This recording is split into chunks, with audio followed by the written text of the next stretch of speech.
Salutare, astăzi este ziua nouă din challenge-ul meu de a slăbi de la 86 de kg la pătrățele în 60 de zile. Astăzi nu am mai făcut sport. Am pregătit ceva de mâncare. O să vă pun aici o poză. Am mâncat și am plecat la muncă. Gândiți-vă în fiecare zi să urcați dita mai dealul, să coborâți dita mai dealul și după să urcați. 20 de minute să cobor și 20 de minute să urci. Nu se vede bine, dar e un deal foarte... Acum e o vale foarte mare. Dar și asta e ca un fel de cardio. Deci mă dor picioarele de mor, am o febră la picioare de fiindcă mă... Dar cu voință și cu muncă și cu dietă eu cred că o să reușesc. Sper să reușesc. Așa că și tu, dacă ai burtă și nu ai avut niciodată pătrățele și ai vrea să ai, niciodată nu e prea târziu să te apuci. V-am spus, este foarte greu doar la început, primele 2-3 zile. La mine asta a fost o problemă la început, pentru că eu lucrez de la ora 1 ziua până la ora 10-11 seara. Mâncam o masă înainte să plec de acasă la 12:30 și până seara la 11 nu mai mâncam nimic. Seara când veneam acasă rupeam, mâncam exagerat de mult, dar nu numai asta. Mâncam o dată la 11, dacă mă puneam la somn, nu știu, pe la 1-2, mai mâncam o dată la 2, dacă adormeam la 2 și mă trezeam la 5 dimineața să merg la baie, mai mâncam o dată la 5 dimineața.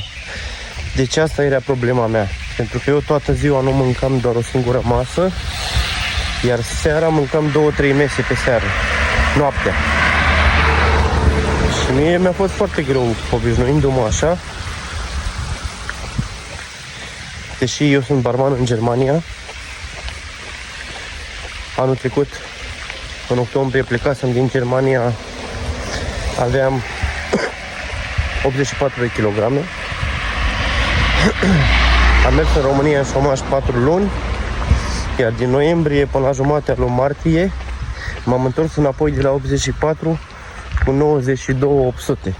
Băi, 92.800, ești nebun? N-am avut niciodată atât. Am început să țin eu dietă pe aici, dar fără sport și fără dietă strictă și ce ar trebui să mănânci fără pâine și fără gătel și fără ulei și fără paste și fără chestii de genul. Mâncam normal, dar mai puțin. Iar de la 92 până luna trecută pe 20 ajunsesem la 86, iar la 86 am stagnat. Deci nu mai creșteam, nu mai scădeam. Iar apoi am văzut un challenge cu un băiat pe TikTok care a zis că a făcut el o provocare și de la burtă, n-a spus câte kilograme avea, de la burtă, oricum avea burtă, de la burtă a ajuns la pătrățele în 60 de zile.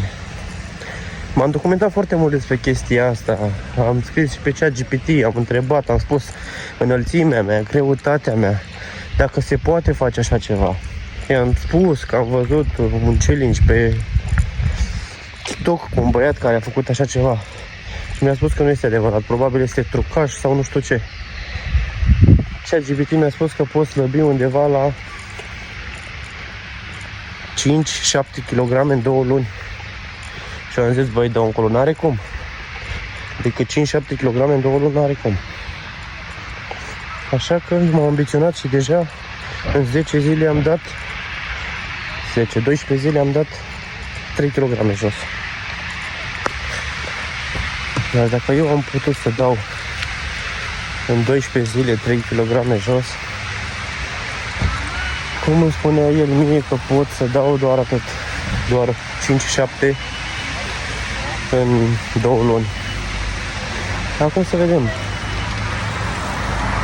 Deja m-am apucat, fac și cardio, sunt și dietă strictă, mănânc doar sănătos, fără pâine, fără grăsimi, fără ulei.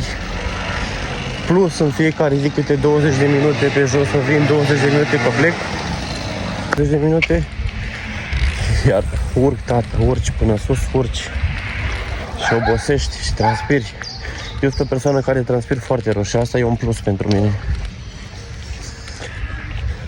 Iar dacă pur și simplu așa dintr-un videoclip pe TikTok m-a motivat, poate și pe tine te motivează videoclipurile mele. Cine știe? Dacă eu pot, și tu poți.